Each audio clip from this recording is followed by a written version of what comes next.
Breaking news. Bhajpa प्रदेश अध्यक्ष एवं केंद्रीय वित्त राज्य मंत्री पंकज चौधरी ने केंद्रीय बजट 2026 से 2027 को लेकर की प्रेस कॉन्फ्रेंस। 26-27 के कुछ खास विषयों पर अपने विचार रखने के लिए यहाँ पर आपके सामने उपस्थित।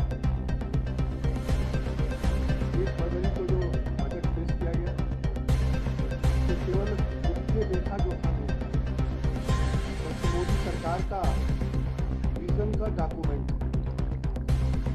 अगर आप देखें तो पिछले 11 वर्षों में जो भारत सरकार का बजट आया उसमें आम जन की सुविधाओं पर फोकस किया गया, साथ में देश में कैसे नवाचार हो, अर्थव्यवस्था कैसे बढ़े, रोजगार सृजन कैसे हो, समावेशी विकास हो, आदि पर पूरा फोकस पिछला 11 साल के बजट में रहा है। और इस वर्ष का बजट भी जहां एक और आम इंसान पर फोकस करता है, वहीं पे 2045 के विकसित भारत के लक्ष्य को प्राप्त करने का और आत्मनिर्भर भारत के लक्ष्य को प्राप्त करने का ब्लूप्रिंट मोदी सरकार का अगर देखें तो 2014 के बाद इंफ्रास्ट्रक्चर पर विशेष फोकस था। और 2014-15 में अगर देखें तो जहाँ 2 लाख करोड़ का इंफ्रास्ट्रक्चर का बजट होता था, अभी पिछले पंचवर्षीय योजना में हमारा जो 11.2 लाख करोड़ का बजट था इंफ्रास्ट्रक्चर, आज इसमें लगभग 1 लाख करोड़ बढ़ा करके इंफ्रास्ट्रक्चर पर विशेष फोकस प्रधानमंत्री ने पूरा करने का काम किया। इस बजट में अगर देखें तो 7 नई हाई रेल कॉरिडोर, इसमें दिल्ली वाराणसी सिलीगुड़ी, जो कि उत्तर प्रदेश को इसको लाभ मिलेगा, देने का काम किया। माल ढुलाई के गति देने के लिए भारत के पूर्वी छोर से लेकर पश्चिमी छोर तक डेडिकेटेड फ्रेट कॉरिडोर बनाया गया, जो उत्तर प्रदेश को इसका लाभ प्राप्त होने वाला है।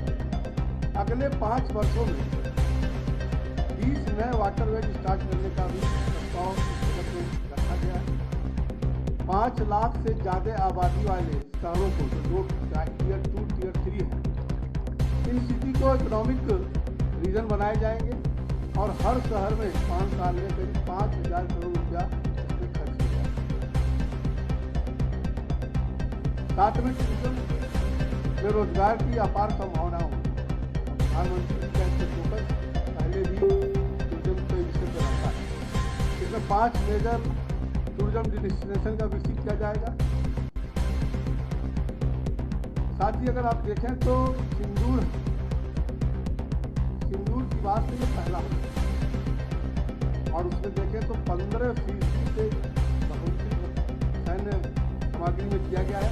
जो पहले 7.85 लाख करोड़ का बजट किया गया है, इसमें 2.19 लाख करोड़ रुपया केवल इंफ्रास्ट्रक्चर के लिए मार्ग किया।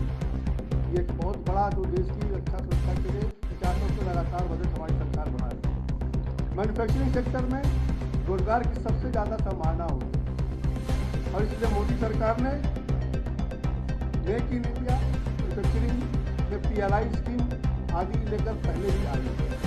इसी क्रम में इस वर्ष के बजट में भी आयात निर्भरता कम करना और 2045 भारत के लिए रेडी रहने के लिए 7 स्ट्रेटेजिक सेक्टर में मैन्युफैक्चरिंग को बढ़ावा दिया जाए। पहला, 5 वर्षों में 10,000 करोड़ से बायोफार्मा शक्ति प्रोजेक्ट लाया गया है, जो देश को ग्लोबल बायोफार्मा हब बनाने का लक्ष्य है। सेमी कंडक्टर मैन्युफैक्चरिंग के लिए इंडिया सेमी कंडक्टर मिशन 2.0 लेकर, और आप सब जानते हैं कि आज के युग में सेमी कंडक्टर का रोल बहुत बड़ा होता है। अभी तक हम दुनिया पर निर्भर रहते थे, आज उस पर आगे बढ़ने का काम। हम लोग मोबाइल निर्माण में दुनिया में दूसरे स्थान पर हैं, उसको और आगे बढ़ाने के लिए 40,000 करोड़ से इलेक्ट्रॉनिक मैन्युफैक्चरिंग को बूस्ट देने के लिए प्रस्ताव इस बजट में दिया गया। रेयर अर्थ मेटल आयात निर्भर कम करने के लिए उड़ीसा, आंध्र प्रदेश, तमिलनाडु, केरल में रेयर अर्थ माइनिंग का प्रोसेसिंग सेंटर बनाया गया। ये बात मैं तो इसलिए भी कह रहा हूँ कि जब 2045 का भारत हमें विकसित भारत बनाना है, तो हमें आत्मनिर्भरता पे भी ज़्यादा जोर देना होगा। ये बजट कुछ इस समय के लिए भी है और ये 2047 के विकसित भारत को और आगे ले जाने के लिए सुनिश्चित बजट कहा जाएगा। प्लग एंड प्ले मोड देश में 3 केमिकल पार्क बनाए जाएंगे। उच्च गुणवत्ता के टूल, हैवी टूल जैसे टनल मशीन आदि देश में ही बने। ये प्रयास हमारा है कि जब हमको विकसित राष्ट्र बनना है तो हर क्षेत्र में कहीं ना कहीं दुनिया के अपडेट मीडिया से ब्यूरो रिपोर्ट। दोस्तों, वीडियो आपको अच्छी लगी हो तो वीडियो को लाइक करें, चैनल को सब्सक्राइब करें, हमारी वीडियो को शेयर करना बिल्कुल भी ना भूलें। मैं आपसे मिलती हूँ अगले वीडियो में, तो तब तक के लिए अपना ध्यान रखिए और खुश रहिए। धन्यवाद।